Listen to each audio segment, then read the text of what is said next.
इस वीडियो में हम आपके लिए सामाजिक विज्ञान का फुल पेपर सॉल्यूशन बताएंगे, तो वीडियो को अंत तक देखिए। ये कक्षा 10वीं का त्रैमासिक पेपर है सामाजिक विज्ञान का, जो कि 100 नंबर का आता है। समय 3 घंटे। एमपी बोर्ड का पेपर है। तो देखिए क्वेश्चन क्या है। तो पहला हमारा क्वेश्चन है, घना पक्षी बिहार स्थित है, तो इसका राजस्थान में राइट आंसर है। नेक्स्ट, निम्नलिखित उद्योगों में से सबसे अधिक वायु प्रदूषण किसमें होता है, तो रासायनिक उद्योग में। नेक्स्ट, स्वर्णिम चतुर्भुज का संबंध है, तो यातायात से, इसका राइट आंसर है। नेक्स्ट, 1857 के संग्राम के समय भारत के गवर्नर जनरल थे, तो लॉर्ड कैनिंग, इसका राइट आंसर है। कोई लॉर्ड डलहौजी लगा देते हैं, वो गलत है। लॉर्ड कैनिंग इसका राइट आंसर है। नेक्स्ट, भारत के संविधान में कितने अनुच्छेद हैं, 395 अनुच्छेद हैं। नेक्स्ट है, पीत क्रांति का संबंध है, तो तिलहन उत्पादन से। नेक्स्ट है, बाघों को सुरक्षित रखने वाली योजना को वन्य प्राणी कहते हैं। नेक्स्ट है, इंटरनेशनल नेटवर्क का संक्षिप्त नाम इंटरनेट है। और अगला है, दिल्ली की जनता ने बहादुर शाह द्वितीय को भारत का सम्राट घोषित किया। नेक्स्ट है, पंचायत का कार्यकाल कितना होता है, तो 5 साल का पंचायत का कार्यकाल होता है। अगला प्रश्न है, सतत, अभी हमने खालिस्तान देख लिए हैं। नेक्स्ट, सतत में आर्थिक विकास एक सतत एवं निरंतर चलने वाली प्रक्रिया है, तो ये सत्य है। अगला प्रश्न है, लोकसभा को उच्च सदन कहा जाता है, तो ये असत्य है। अगला प्रश्न है, भारतीय संविधान विश्व का सबसे बड़ा संविधान है, तो ये सत्य है। नेक्स्ट, 1857 के प्रथम स्वतंत्रता संग्राम के समय भारत के गवर्नर जनरल डलहौजी थे, तो अभी हमने बताया था लॉर्ड कैनिंग थे, तो ये असत्य है। अगला प्रश्न है, भारतीय रेलमार्गों की लंबाई एशिया में सबसे अधिक है, तो ये सत्य है, इसका राइट आंसर सत्य है, वो 5वें नंबर का। नेक्स्ट है, एक वाक्य में उत्तर, तो भारत के प्रथम पंचवर्षीय योजना कब लागू की गई, भारत में प्रथम पंचवर्षीय योजना कब लागू की गई, तो इसका राइट आंसर है 1 अप्रैल 1951 से 31 मार्च 1956 तक।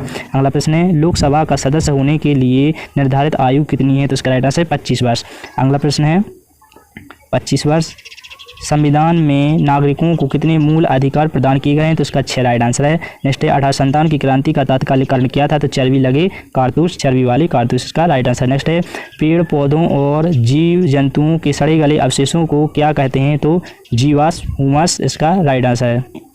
नेक्स्ट है, सही जोड़ी बनाइए, तो राष्ट्रीय ग्रामीण रोजगार गारंटी योजना में 100 दिवस का रोजगार मिलता है। नेक्स्ट है, स्वामी विवेकानंद, तो रामकृष्ण मिशन। नेक्स्ट, चाय, तो असम में। नेक्स्ट है, भारत संविधान की प्रारूप समिति के अध्यक्ष, तो डॉक्टर अंबेडकर। अगला प्रश्न है, अमर्त्य सेन, तो आर्थिक कल्याण, इसका राइट आंसर है। प्रश्न नंबर 6 है, मृदा पर्दन से क्या तात्पर्य है, और मृदा संरक्षण भी पेपर में पूछा जाता है।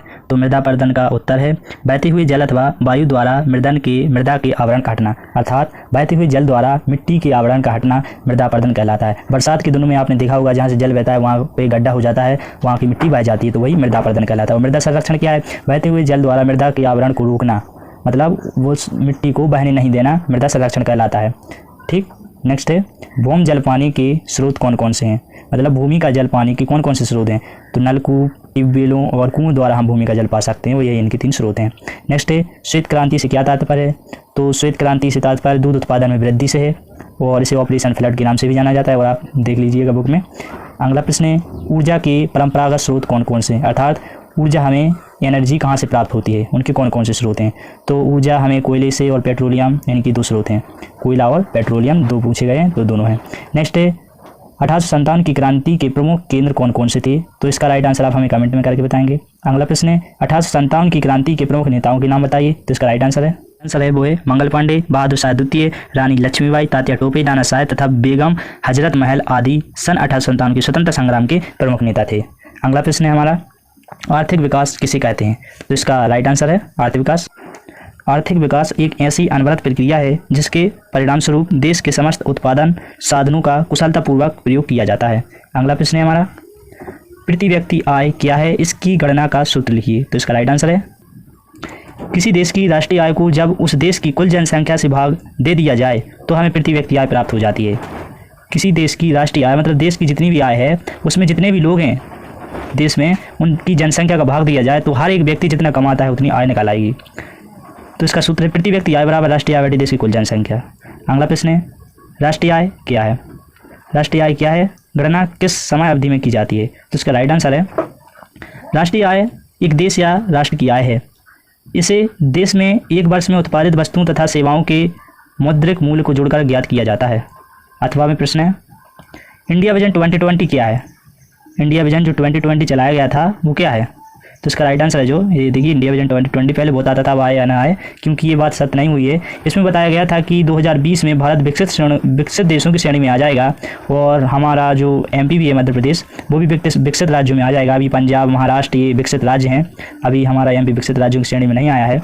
तो इनने लक्ष्य किया था कि हमारा देश विकसित श्रेणी में आ जाएगा 2020 में, लेकिन अभी जब विकसित देशों में आएगा तो पूरे राज्य पहले विकसित होना चाहिए, तब वह देश विकसित होगा। पूरे राज्यों से मिलकर देश विकसित होता है, तभी राज्य विकसित नहीं हुए, बहुत ही गरीब हैं अभी के लोग।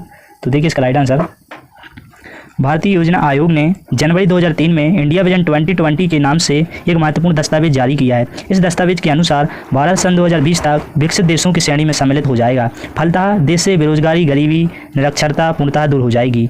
योजना आयोग का अनुमान है कि सन 2020 मतलब 2020 तक देश की 135 करोड़ जनसंख्या बेहतर पोषित, अच्छे रहन सहन के स्तर वाली, पूर्णतः स्वस्थ तथा अधिक औसत आयु वाली होगी। मतलब यहाँ पे भारत में कोई भी गरीब इंसान नहीं रहेगा, इंडिया विजन 2020 में ये बताया गया है। और भारत जो है विकसित देशों की श्रेणी में सम्मिलित हो जाएगा, जो कि बात अभी तक पूरी नहीं हुई है। ठीक, तो अब शायद ये पेपर में आना बंद हो जाए क्योंकि 2020 आ चुका है। नेक्स्ट है मृदा संरक्षण के 3 उपाय, मतलब मृदा को बहने से रोकने के 3 उपाय पूछे गए यहाँ पे। जो मृदा संरक्षण होता है, मृदा बह जाती है पानी के द्वारा, तो उसके 3 उपाय। पहाड़ी एवं पर्वतीय क्षेत्रों में सीढ़ीदार खेतों में फसल उगाना, खेतों में बांधिकाएं बनाकर नालीदार अपरदन को रोकना, पर्वतीय ढालों एवं ऊंचे नीचे क्षेत्रों में बहते हुए जल का संग्रह करना, ग्रामीण क्षेत्रों में चारागाहों का विकास करना। इसके 3 उपाय। अगला प्रश्न पूछा गया है इन्होंने, बहुत इजी है। मानव जीवन में मृदा का क्या महत्व है, मतलब मानव जीवन में मिट्टी का क्या महत्व है। तो मिट्टी से ही तो हम लोग, हमारा पालन पोषण हो रहा है, उसी से हम लोग अनाज उगाते हैं। और आप सोच सकते हैं क्या क्या करते हैं, तो आप यहाँ से देख लीजिए, आप अपने मन से लिख सकते हैं। अगला प्रश्न है, तो मानव जीवन में मृदा का महत्व। मानव जीवन में मृदा का महत्व बहुत अधिक है, विशेषकर किसानों के लिए। समस्त मानव जीवन मिट्टी पर निर्भर करता है। समस्त प्राणियों का भोजन प्रत्यक्ष या परोक्ष रूप से मिट्टी से प्राप्त होता है। हमारे वस्त्रों के निर्माण में प्रयुक्त कपास, रेशम, जूट व ऊन प्रत्यक्ष या आरोप रूप से हमें मिट्टी से ही मिलते हैं। अगला प्रश्न पूछा गया है, रबी और खरीफ की फसलों में कोई 3 अंतर स्पष्ट कीजिए। तो खरीफ एवं रबी की फसल में अंतर। वे फसलें जो वर्षा ऋतु के प्रारंभ जून जुलाई में बोई जाती हैं और अक्टूबर नवंबर तक तैयार हो जाती हैं, खरीफ की फसल कहलाती हैं। ठीक, और जबकि जो फसलें अक्टूबर नवंबर में बोई जाती हैं और मार्च अप्रैल तक तैयार हो जाती हैं, रबी की फसल कहलाती हैं। और इसका जो उदाहरण वो है, जैसे चावल, ज्वार, चावल, ज्वार रबी की। खरीफ की फसल के उदाहरण जैसे चावल, ज्वार, बाजरा, मक्का, सोयाबीन, गन्ना, कपास, तिली आदि। ठीक, और रबी की फसलों का उदाहरण है चना, जौ, सरसों, तंबाकू आदि। हमारा प्रश्न है, सन 1857 की स्वतंत्रता संग्राम को प्रथम स्वतंत्रता संग्राम क्यों कहा जाता है। तो इसका जो राइट आंसर है वो आप देख लीजिए। तो इसका राइट आंसर है, प्रथम स्वतंत्रता संग्राम क्यों कहा जाता है। 1857 में भारत की जनता, सैनिकों व देशी रियासतों ने विदेशी शासन से मुक्ति पाने के लिए बहादुरी से व्यापक स्तर पर संघर्ष किया, जिसकी व्यापकता और शक्ति के सामने ब्रिटिश शासन की नींव डगमगा उठी थी। इस कारण से सन 1857 का प्रथम स्वतंत्रता संग्राम कहा जाता है। अगला बहुत ही इजी क्वेश्चन आया है, सन 1857 के तात्कालिक कारण क्या था, स्पष्ट कीजिए। तो चर्बी वाली कारतूस इसका राइट आंसर है। अगला प्रश्न है, भारतीय राष्ट्रीय कांग्रेस की स्थापना के उद्देश्य क्या थे। तो पहले मैं उसका सही से आंसर बता देता हूँ। चर्बी वाली कारतूस को भरने से मारकर तथा अंग्रेज अधिकारी की हत्या करने के कारण मंगल पांडे को फांसी देना सन 1857 के स्वतंत्रता संग्राम का तात्कालिक कारण था। अब देखते हैं इसका राइट आंसर, भारतीय राष्ट्रीय कांग्रेस की स्थापना के उद्देश्य। अगला प्रश्न है, भारत में बसने वाले यूरोपियनों ने एल्बर्ट बेल का विरोध क्यों किया है। अगला प्रश्न है, आकार के आधार पर उद्योग कितने प्रकार के होते हैं। अगला प्रश्न है, स्वामित्व के आधार पर उद्योग कितने प्रकार के होते हैं। अगला प्रश्न है, सड़क परिवहन रेल परिवहन की अपेक्षा किस प्रकार महत्वपूर्ण है, अथवा किन्हीं 4 संचार साधनों के बारे में लिखिए। अगला प्रश्न है, विदेशी या अंतर्राष्ट्रीय व्यापार से क्या तात्पर्य है, अथवा में अगला प्रश्न है, इंटरनेट से क्या तात्पर्य है। अगला प्रश्न है, 1857 के प्रथम स्वतंत्रता संग्राम के 4 कारण लिखिए। अगला प्रश्न है हमारा, ब्रिटिश शासन ने भारतीय शासकों में असंतोष के कोई 4 कारण लिखिए ब्रिटिश शासन से। अगला प्रश्न है, 19वां भारत का संविधान लिखित एवं विस्तृत क्यों है, ये विशेषता भी है, संक्षेप में लिखिए, अथवा संसदीय शासन प्रणाली की 4 विशेषताएं लिखिए। 20वां क्वेश्चन है, राष्ट्रीय ग्रामीण रोजगार गारंटी योजना क्या है, मतलब जो जॉब कार्ड है स्पष्ट कीजिए। अगला प्रश्न है, वस्तु विनिमय क्या है, वस्तु का आदान प्रदान वस्तु विनिमय प्रणाली। तो वस्तु विनिमय प्रणाली की प्रमुख समस्या क्या थी। अगला प्रश्न है, भारत के नागरिकों के मौलिक अधिकारों का वर्णन कीजिए, कोई 4।